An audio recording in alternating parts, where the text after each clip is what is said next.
அதாவதுங்க, ஒரு பொய்யை, ஒரு அறிவிப்பை மீண்டும் மீண்டும் சரி என்று பொய் பிரச்சாரம் செய்து நம்ப வைக்க முடியாது. என் பாக்கெட்டில இருந்து என்னுடைய 25 லட்சம் ரூபாய் செல்கின்ற போது அந்த வேதனை அவர்களுக்கு தெரியும். சாதாரண ஒரு கணக்குங்க.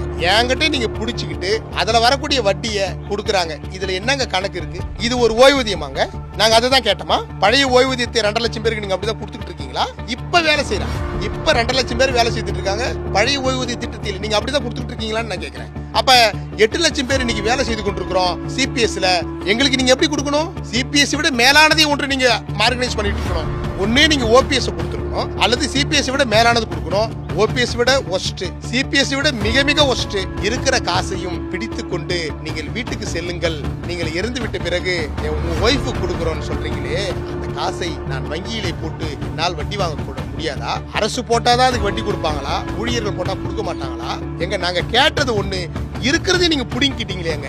அரசு ஊழியர் கேட்பது பழைய ஓய்வு திட்டம். ஆனா ஸ்டாலின் குறிப்பிடுவது இன்றைக்கு தமிழ்நாடு அரசு உறுதி அளிக்கப்பட்ட ஓய்வு திட்டம். ஒரு பெயரை மாத்தி அதுக்கு உருட்டா பண்ணி இன்னைக்கு அவர்களை ஏமாற்றுவதற்காக ஒரு தந்திரமா அவருடைய வேலை நிறுத்தத்தை நிறுத்துவதற்காக இந்த அறிவிப்பை வெளியிட்டிருக்கிறார். ஸ்டாலின் அவர்களே, நீங்க அரசாணை வெளியிட்ட பொழுதுதான் அரசு ஊழியர்கள் இந்த அரசை பற்றி தெரிந்து கொள்வார் என்பதை மட்டும் இந்த நேரத்தில் தெரிவிக்க விரும்புகின்றேன். அவர்களையும் ஏமாற்றுகின்ற அரசாங்கம் தான் திமுக.